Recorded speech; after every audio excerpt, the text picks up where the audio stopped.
प्यारे बच्चों, class 10th की जीव विज्ञान में आपका स्वागत है।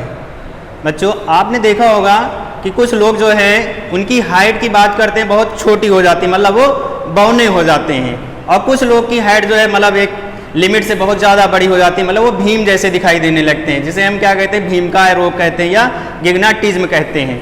और आपने देखा होगा कि कुछ लोगों की स्किन बहुत साफ़ हो जाती है, मतलब गोरी हो जाती है, कुछ की काली हो जाती है, और कुछ को मतलब गले में जैसे स्वेलिंग हो जाती है जिसे ग्वाइटर कहते हो, किसी को मधुमेह हो जाता है, मतलब शुगर की बीमारी हो जाती है।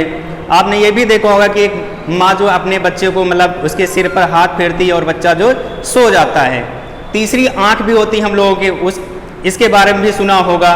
तो हम लोग जो है आज ये इसी के बारे में जो है इस वीडियो के अंतर्गत हम लोग पढ़ेंगे। आइए हम लोग देखते हैं कि ये सब चीज़ें कैसे होती हैं। इनके लिए भी हमारी बॉडी में क्या होता है, एक हार्मोनल सिस्टम होता है, जिसको हमने पहले ही बताया था कि हमारी बॉडी में जो है ना नर्वस सिस्टम और हार्मोनल सिस्टम होते हैं जो हमारी बॉडी की एक्टिविटीज़ को कंट्रोल करते हैं। तो आपने तो नर्वस सिस्टम पढ़ लिया है, लेकिन आज हम जो लोग पढ़ेंगे क्या पढ़ेंगे, हार्मोनल सिस्टम या एंडोक्राइन सिस्टम। तो आज इस वीडियो में हम लोग क्या पढ़ेंगे, एंडोक्राइन सिस्टम।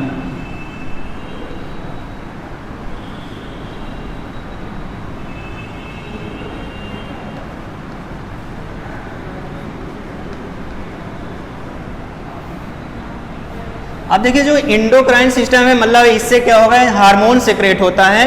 तो हार्मोन सिक्रेट करने के लिए आपकी बॉडी के अंदर क्या होती है, बहुत सारे ऑर्गेनेल्स होते हैं जिनको हम क्या कहते हैं, ग्लैंड्स कहते हैं। तो जो आपकी ग्लैंड्स होती हैं उनसे क्या निकलेगा, हार्मोन्स निकलेगा। तो ग्लैंड्स क्या है, मतलब ये ग्रुप आप सेल कह सकते हैं या ऑर्गन कह सकते हैं, और जिनसे क्या सिक्रेट होगा, हार्मोन सिक्रेट होगा। जिनसे हार्मोन सिक्रेट होगा या केमिकल सिक्रेट होते हैं या एंजाइम्स, उनको हम क्या कहेंगे, ग्लैंड्स कहेंगे। अब देखिए जो ग्लैंड्स होती हैं इनको अगर हम कैटेगराइज करें बेस्ड ऑन मतलब हार्मोन्स और एंजाइम के बेस पे, तो ये आपको 2 टाइप्स की दिखाई पड़ती हैं।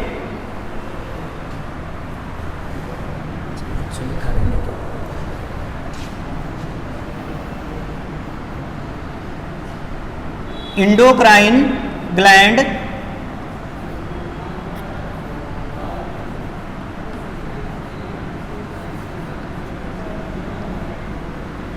और एक्सोक्राइन ग्लैंड।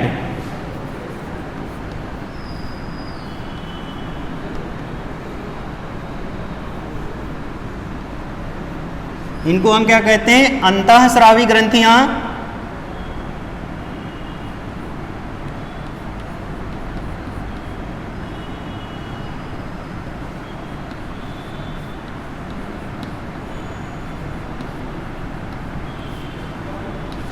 और एक्सो मीन्स होता है वाह, मतलब बाहर, तो ये क्या होती है, वाह स्रावी ग्रंथियां।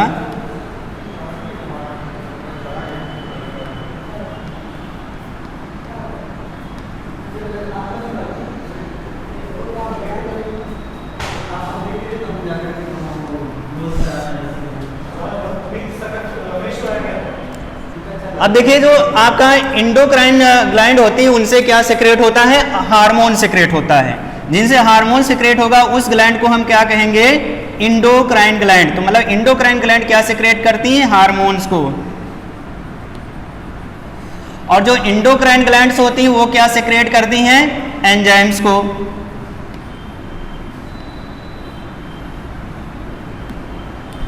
अब देखिए अगला, जो एंडोक्राइन ग्लैंड होती है इनमें कोई डक्ट नहीं होती है, मतलब ये डक्टलेस होती हैं।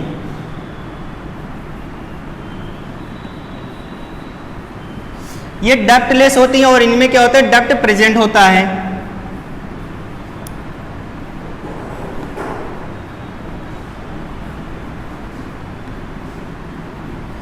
मतलब डक्ट मीन्स होता है क्या, नलिका, मतलब इनमें ट्यूब लाइक स्ट्रक्चर होता है। इसमें एंडोक्राइन ग्लैंड में क्या ट्यूब लाइक स्ट्रक्चर नहीं होता है, और जो एक्सोक्राइन ग्लैंड होती है उसमें ट्यूब लाइक स्ट्रक्चर होता है, मतलब उनमें डक्ट होती है और इनमें डक्ट नहीं होती है। तो इनको हम क्या कहते हैं, नलिका विहीन कहते हैं।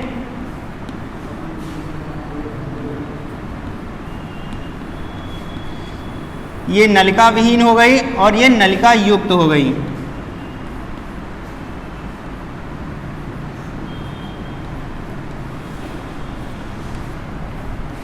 अब देखिए जब डक्ट लेस है तो मतलब ये जहां पर मतलब अपना केमिकल स्रावित करेंगे या हार्मोन स्रावित करेंगे तो डायरेक्टली जो है किसमें सेक्रेट करेंगे, ब्लड में सेक्रेट करेंगे और ब्लड के द्वारा ही पूरी बॉडी में ये ट्रांसपोर्ट होगा। तो ये मतलब अपना जो सेक्रेशन सेक्रेट करेंगी तो वो किसमें सेक्रेट करेंगी, ब्लड में।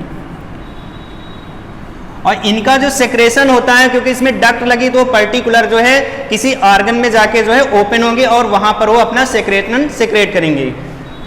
अब देखिए जो इंडोक्राइन ग्लैंड्स हैं इनसे क्या सेक्रेट हुआ, हार्मोन्स। अब देखिए जो हार्मोन्स होता है वो क्या है और एंजाइम्स क्या हैं, ये दोनों चीज़ आप जान लीजिए। देखिए जो हार्मोन्स होते हैं उनको बहुत लिटिल क्वांटिटी में रिक्वायरमेंट होती है, लेकिन एंजाइम्स जो ना थोड़ा उनसे लार्ज अमाउंट में ज़रूरत पड़ता है। दोनों का फंक्शन क्या है, मतलब हार्मोन्स का फंक्शन क्या है और एंजाइम्स का फंक्शन क्या है। जो हार्मोन्स होती है वो जो आपकी बॉडी के अंदर जो एक्टिविटीज होते हैं या मेटाबॉलिज्म कहते हैं उनको क्या करता है, स्टिमुलेट करता है, मतलब प्रेरित करता है। और एंजाइम्स क्या काम करती है, मतलब किसी चीज़ को वो ब्रेक डाउन करती है। जैसे हम डाइजेशन की बात करेंगे अभी, तो डाइजेशन में आपने पढ़ा होगा कि एंजाइम्स जैसे फूड को ब्रेक डाउन कर देती हैं, मतलब छोटे छोटे अणुओं में तोड़ देती हैं। लेकिन जो एंजाइम्स हार्मोन्स होता है वो क्या काम करता है, केवल स्टिमुलेट करता है, प्रेरित करता है उस ऑर्गन को। जैसे हम इंसुलिन हार्मोन्स की बात करें तो जो इंसुलिन हार्मोन्स होता है वो पैनक्रियास से सेक्रेट होता है। तो हार्मोन्स जैसे मास्टर ग्लैंड जिसे पीयूष ग्लैंड कहते हैं, उससे जो एक हार्मोन्स निकलता है वो क्या काम करता है, पैनक्रियाज को स्टिमुलेट कर देता है कि आप जो है इंसुलिन हार्मोन सेक्रेट कीजिए। और ये पार्टिसिपेट नहीं करता, केवल स्टिमुलेट करता। लेकिन जो एंजाइम्स होती है वो क्या काम करती है, मतलब जो आपका फूड मटेरियल है उसको ब्रेक डाउन कर देती है। तो ये दोनों में इतना डिफरेंस है। और ये जो बहुत लेस क्वांटिटी में रिक्वायरमेंट होती है और ये जो है ना थोड़ा लार्ज क्वांटिटी में, तो इसको हम कह सकते हैं जो एंजाइम होता है वो कैटालिस्ट की तरह से काम करता है। आपने कैटालिस्ट पढ़ा होगा कि जो है मतलब ये रिएक्शन, किसी भी रिएक्शन की जो रेट है उसको मतलब इंक्रीज कर सकता है, डिक्रीज कर सकता है। लेकिन जो आपका हार्मोन्स होगा वो क्या काम करेगा, केवल प्रेरित करेगा उस क्रिया को करने के लिए। और देखिए जो हार्मोन्स हैं और एंजाइम्स हैं ये दोनों किससे मिलकर बने होते हैं। जैसे हार्मोन्स ये भी प्रोटीन के होते हैं, प्रोटीन के होते हैं, अमीनो एसिड के बने होते हैं, स्टेरॉइड, प्रोटीन, अमीनो एसिड और स्टेरॉइड से जो है हार्मोन्स बने होते हैं। और जो आपकी एंजाइम्स होती है वो किससे बनी होती है, प्रोटीन से केवल बनी होती है।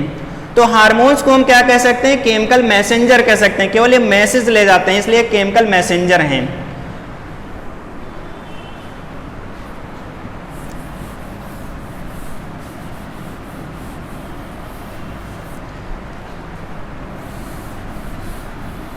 देखिए आपकी बॉडी में एक ऐसी ग्लैंड्स होती हैं जो इंडोक्राइन मतलब हार्मोन्स भी सेक्रेट करती है और एंजाइम्स को भी सेक्रेट करती हैं। तो उस तरह की ग्लैंड को हम क्या कहते हैं, मिक्स ग्लैंड। तो ये हमारी तीसरी टाइप की एक ग्लैंड्स हो जाएगी जिसको हम मिक्स्ड ग्लैंड कहेंगे।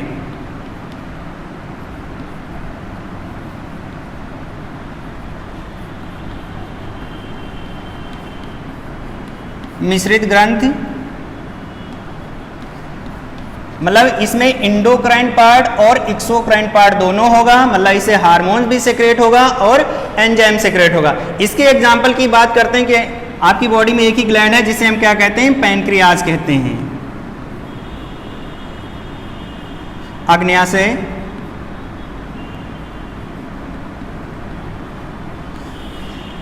इसको आपने डाइजेशन में भी पढ़ा था कि जो पैनक्रियाज होता है वो मतलब डाइजेशन में हेल्प करता है, क्योंकि वहां पर भी जो है इनसे एंजाइम सेक्रेट होती होगी। अब यहाँ पर जो हम लोग क्या पढ़ेंगे, मतलब इनसे जो हार्मोन सेक्रेट होता है उसके बारे में यहाँ हम लोग डिस्कस करेंगे। अब देखिए एग्जाम्पल की हम बात कर लेते हैं एक्सोक्राइन ग्लैंड की। इसके एग्जाम्पल क्या होंगे, इसमें जैसे आपने पढ़ा होगा salivary gland,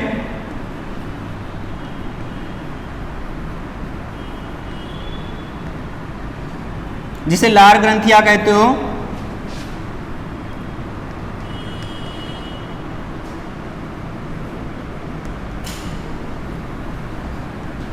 gastric gland,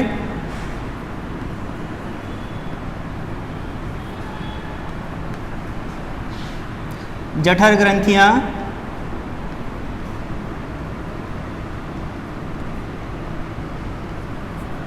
intestinal ग्रंथि,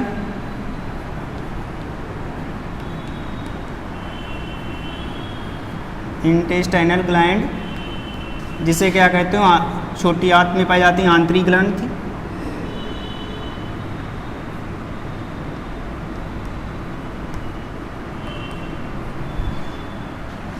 स्वेट ग्रंथियां,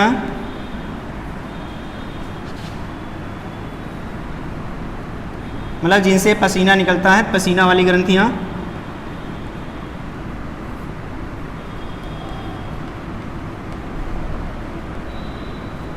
सेबेसियस ग्रंथि,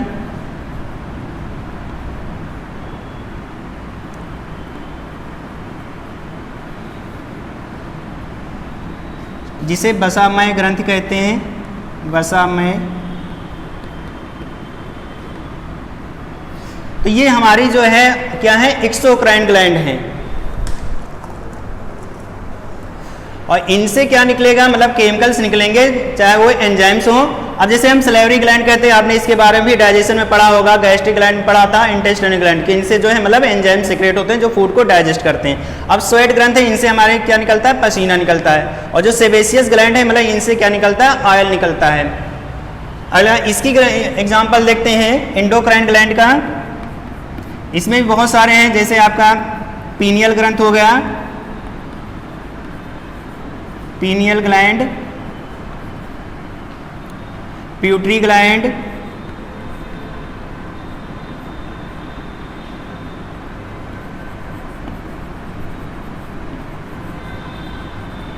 जिसे पीयूष ग्रंथ कहते हैं,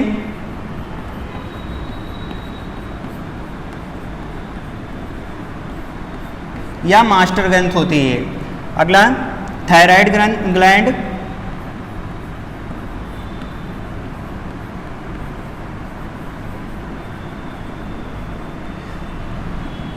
पैराथायरॉइड,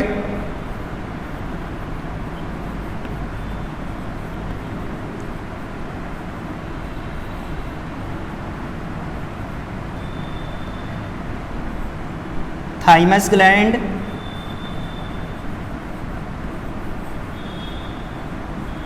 एड्रिनल ग्लैंड,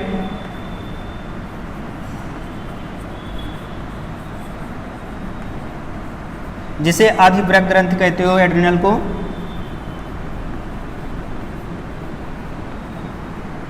आधिवृक्क,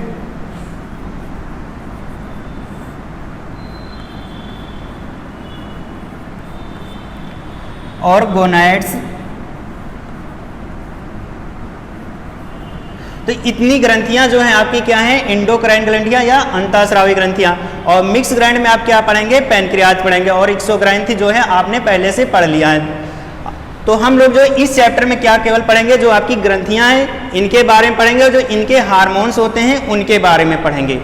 तो आज केवल हम इस वीडियो में केवल पैनक्रियाज पढ़ेंगे, क्योंकि ये सब अकेले एक ग्रंथि है, इसके बारे में हम पढ़ लेंगे। बाकी जो है अगले वीडियो में इन सारी ग्रंथियों के जो हार्मोन्स हैं उनके बारे में पढ़ेंगे। तो आइए देखते हैं पैनक्रियाज, इससे कौन से हार्मोन स्रावित होते हैं।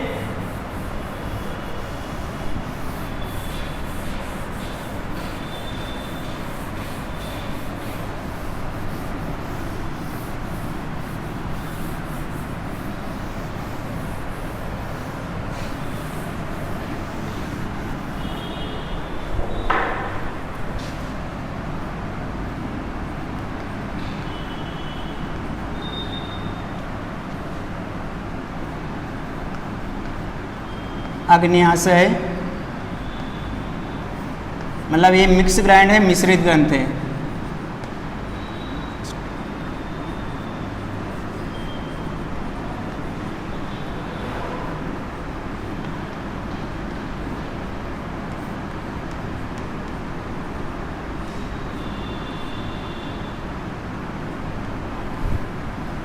देखिए जो पैनक्रियाज है, अगर इसके हम स्ट्रक्चर देखेंगे तो इसमें जो है ना सेल के ग्रुप्स पाए जाते हैं, और जिनको हम क्या कहते हैं, लैंगरहैंस ऑफ इजलैंड कहते हैं, या इजलेट्स of Langerhans.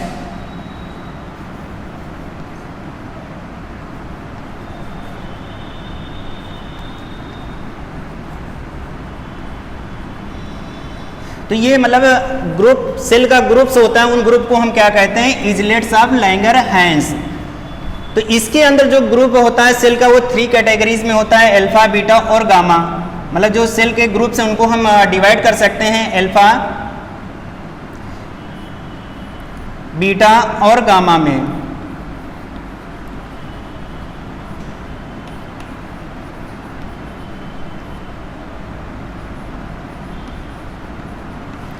Alpha cell, beta cell और गामा सेल। तो ये 3 कैटेगरीज में है। आप देखिए जो अल्फा सेल होते हैं इनसे जो हार्मोन सिक्रेट होता है उसका नाम क्या होता है? ग्लूकेगॉन।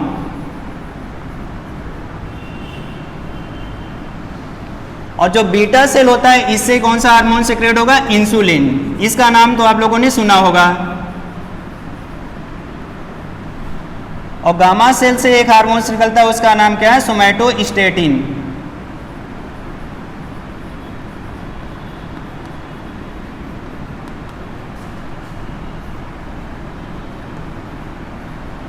ग्लूकेगॉन, इंसुलिन,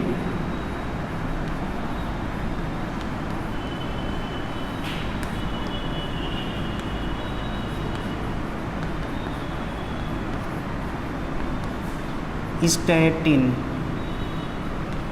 तो ये 3 हार्मोन्स हैं जो मतलब पैनक्रियाज से निकलते हैं। एंजाइम के बारे में तो आपने पहले पढ़ लिया डाइजेशन में, अब यहाँ पे केवल हम हार्मोन्स की ही बात करेंगे। तो ये 3 मतलब जो इजलेट ऑफ लैंगर्स हैंड्स है इसमें 3 सेल का ग्रुप्स होता है, जो अल्फा ग्रुप, बीटा ग्रुप और गामा। और इनसे कौन से हार्मोन्स निकलते हैं? ग्लूकेगॉन, इंसुलिन और सोमैटोस्टेटिन।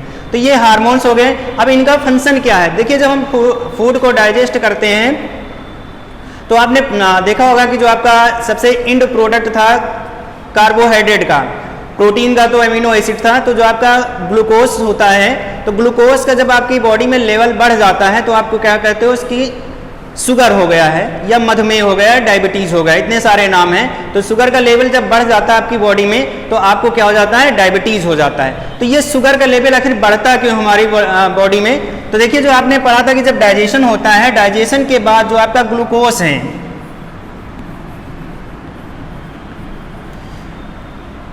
तो ये ग्लूकोज जो है ब्लड के द्वारा ही जो है सेल तक ट्रांसपोर्ट होता है। तो ग्लूकोज जो है मतलब ब्लड में ही प्रेजेंट रहता है, क्योंकि मतलब आपकी स्मॉल इंटेस्टाइन जब एब्जॉर्ब करती है, एब्जॉर्ब होने के बाद जो ग्लूकोज होता है वो किसके द्वारा? ब्लड के द्वारा ही जो है पूरी बॉडी में ट्रांसपोर्ट होता है, मतलब सेल तक जाता है। तो मतलब जो ग्लूकोज होता है वो ब्लड में ही प्रेजेंट होता है। तो आपका जो ग्लूकोज होता है वो जो है आपका बॉडी क्या काम करती है? इसको जो ग्लाइकोजन में कन्वर्ट करती रहती है। आपकी सेल जितना अपनी एक्टिविटीज में यूज कर पाती है या एनर्जी के रूप में यूज कर पाती है तो उतना यूज करती है, लेकिन जब एक्सेस हो जाता है ग्लूकोज तो वो किस में बदल जाएगा? ग्लाइकोजन में बदल जाएगा। लेकिन जो ग्लूकोज से ग्लाइकोजन बनने की जो प्रक्रिया होती है इसको कौन कंट्रोल करता है? इंसुलिन और ग्लूकेगॉन हार्मोन्स करते हैं। तो जो इंसुलिन होता है वो क्या काम करता है? तो इंसुलिन हार्मोन्स ही है जो मतलब ग्लूकोज को ग्लाइकोजन में कन्वर्ट करता रहता है। लेकिन जब आपकी बॉडी में अगर इंसुलिन की कमी हो जाएगी, तो जब इंसुलिन की कमी हो जाएगी तो मतलब जो आपका ग्लाइकोजन बन रहा था वो क्या होगा? नहीं बन पाएगा। जब नहीं बन पाएगा तो आपका जो ग्लूकोज का जो एक्सेस लेवल होगा वो क्या होगा? ब्लड में जो है हाई हो जाएगा।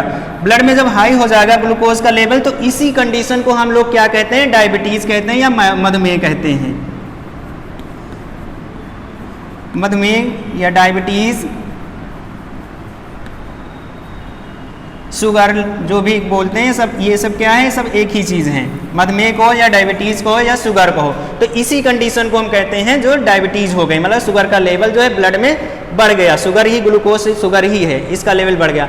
अब देखिए जो ग्लूकोज है ग्लाइकोजन में कौन कंट्रोल करेगा? इंसुलिन। अब ये इंसुलिन जो हार्मोन होता है ये कहाँ से सिक्रेट होता है? हमने पढ़ा कि पैनक्रियाज से सिक्रेट होता है।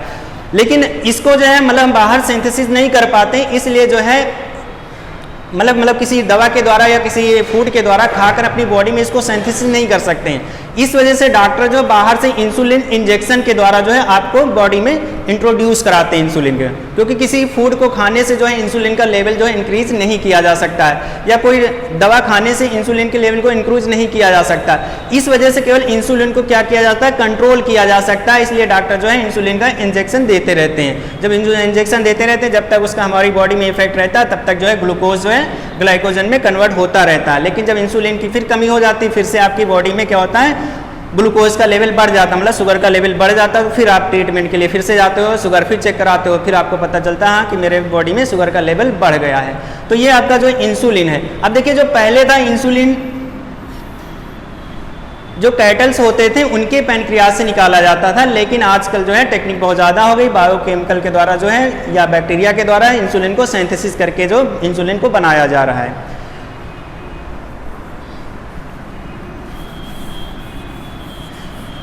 देखिए जो अगला हमारा हार्मोन है ग्लूकेगॉन, जस्ट ये इंसुलिन के अपोजिट होता है। जैसे आपकी मतलब बॉडी में आपने बहुत देर से लंच नहीं किया या आपको एनर्जी की कमी होने लगती है, तो जो आपकी बॉडी में स्टोर होता है ग्लाइकोजन, उसको फिर से जो है ग्लूकोज में कन्वर्ट करता है। कौन कन्वर्ट करेगा? ग्लूकेगॉन हार्मोन्स करेगा। तो ये ग्लूकेगॉन हार्मोन्स क्या काम करता है? जब जैसे आपकी बॉडी में ग्लूकोज की कमी हो गई, तुरंत ये ग्लाइकोजन को फिर से ग्लूकोज में बदल देगा, और ग्लूकोज का फिर क्या होगा? ऑक्सीडेशन होगा और एनर्जी मिल जाएगी। तो ये इंसुलिन और ग्लूकेगॉन एक दूसरे के जस्ट अपोजिट हैं। अगला जो तीसरा हार्मोन है वो सोमैटोस्टेटिन हार्मोन है। ये क्या काम करता है? जो एसिमिलेशन होता है, स्वांगीकरण जिसे कहते हो,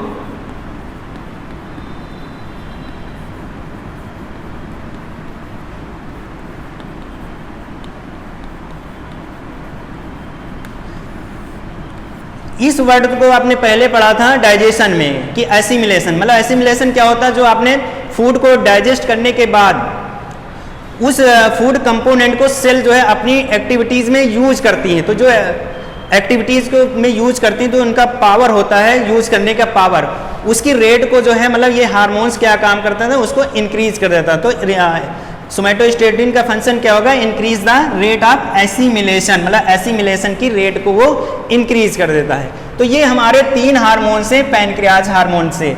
और जो इजलेट ऑफ लैंगरहैंस, इसको हमने क्या बताया था कि ग्रुप ऑफ सेल होते हैं, और ये 3 ग्रुप होती हैं, अल्फा बीटा और गामा, और तीनों से एक एक हार्मोन्स निकलता है और उनका फंक्शन आपने पढ़ लिया, इंसुलिन, ग्लूकेगॉन और सोमैटोस्टेटिन का। तो आज के इस वीडियो में केवल हम लोग पैनक्रियाज ही पढ़ेंगे। नेक्स्ट अगले वीडियो में इंडोक्राइन ग्लैंड जैसे प्यूटरी ग्लैंड हो गए, थायराइड ग्लैंड हो गए, इनके बारे में पढ़ेंगे। Okay class, thank you.